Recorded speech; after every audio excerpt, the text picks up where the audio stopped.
Hello বন্ধুরা, আমার খাওয়া দাওয়া চ্যানেলে তোমাদের সবাইকে ওয়েলকাম। আজকে বানাবো কচু চিংড়ি। কচু দিয়ে তো অনেক রকম মাছই করলাম, আজকে চিংড়ি মাছ দিয়ে কচু বানাবো।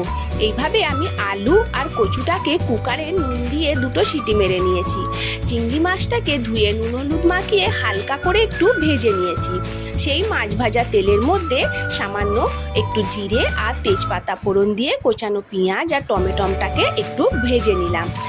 ব্রাউন কালার হয়ে আসলে তারপরে আমি মশলা দেব। চিংড়ি মাছটা এখানে ভেজে তোলা রয়েছে, আর এই মশলার মধ্যে আমি আদা রসুন বাটা, লঙ্কা হলুদের গুঁড়ো, সামান্য জিরে গুঁড়ো দিয়ে মশলাটাকে ভালো করে কষিয়ে নেব তেল ছাড়া পর্যন্ত। তারপরে সেদ্ধ করে রাখা আলু কচুটা দিয়ে ভেজে রাখা চিংড়ি মাছটা দিয়ে পরিমাণ মতো নুনটা একটু চেখে দেখে নিয়ে ব্যাস গরম মশলা ছড়িয়ে দিলে রেডি হয়ে গেল আমার কচু চিংড়ি। তোমাদের কেমন লাগলো জানিও অবশ্যই।